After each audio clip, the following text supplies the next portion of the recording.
And మనతో ఎంత బాగా మాట్లాడినా మన వెనక కొంతమంది మాట్లాడతారు సార్, అది మనకు తెలిసినప్పుడు బాధాకరంగా ఉంటుంది. మీరు ఈ ప్రపంచాన్ని మనుషుల్ని మీరు మార్చలేరు. అంటే అలాంటి వెనక మాట్లాడుకునే వాళ్ళు వదిలేయడం బెస్ట్ అండి. దాని గురించి మీరు ఏం చేయగలుగుతారు? ఏం చేయగలుగుతారు చెప్పండి? మీరు వెళ్ళి వాటితో కూర్చోబెట్టి మీరు ఏది చెప్పి ఇది కాదు నాన్న బుజ్జగించి చెప్పినా కూడా వాళ్ళు మారరు. కరెక్ట్. అది వాళ్ళ తత్వం. అది వదిలేయడమే అంతే, సింపుల్ థింగ్. ఇప్పుడు నాకు చాలామంది అంటారు, నేను నా పద్ధతి ఏంటంటే ఎవరున్నా నమస్కారం చెప్తాను, గుడ్ మార్నింగ్ చెప్తాను. మీరు నాకు మళ్ళీ గుడ్ మార్నింగ్ చెప్పారా నమస్కారం పెట్టారా అన్నది కూడా నేను ఎదురు చూడను.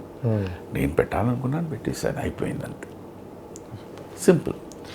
ఇప్పుడు నేను నమస్కారం పెట్టాను కనుక మీరు కూడా నాకు నమస్కారం పెట్టాలి అన్నది నేను ఎక్స్పెక్ట్ చేయను. అది చేస్తే అదే ప్రాబ్లం. లైఫ్ అన్నది ఎప్పుడూ ఒకటే పెద్ద విషయం ఏంటంటే ఎక్స్పెక్టేషన్. ఎప్పుడైతే మీరు ఎక్స్పెక్ట్ చేయడం మొదలుపెట్టారో అది దక్కనప్పుడే ప్రాబ్లమ్ స్టార్ట్ అవుతాయి. కరెక్ట్. Don't expect. ఎవరి నుండి ఏది ఎక్స్పెక్ట్ చేయకూడదు. Don't expect. ఎగ్జాక్ట్లీ. రాజేష్ గారు, నాకు మీ దీంట్లో చాలా ఇది బాగా నచ్చుతుందండి.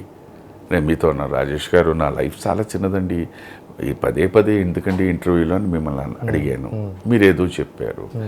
సో ఇక్కడ ఏంటంటే నేను నా మనసులో ఉన్న మాట తమరికి చెప్పేశాను, మీరు దానికి ఏదో చెప్పారు, ఓకే ఫైన్ వదిలేసి రైట్ ఏంటి మ్యాక్సిమం ఒక 1 hour it makes him happy. Simple, do it. Thank you. Simple. Thank you sir. నా ఆలోచన విధంగా అంటే మూడో వ్యక్తి గురించి మనం మాట్లాడుకోవడం. అదే మనం మీరు ఎదురుగుండా ఉన్నారు నేను చెప్తున్నాను. ఇప్పుడు నేను దీంట్లో అన్న మాటల్లో అబద్ధం లేదు, నేను మీతో చెప్పిందే కదా. ఏం స్వామి ఎన్నిసార్లు స్వామి అని నేను అడిగాను, మీరు ఏదో చెప్తారు, నేను మిమ్మల్ని కన్విన్స్ చేయడానికి ట్రై చేశాను, లేదండి అన్నారు, ఓకే రైట్ ఏంటి అంత ఒక 1 hour let us spend some time, let us talk to you, fine అయిపోయింది, simple. So I making you happy. Yeah sir.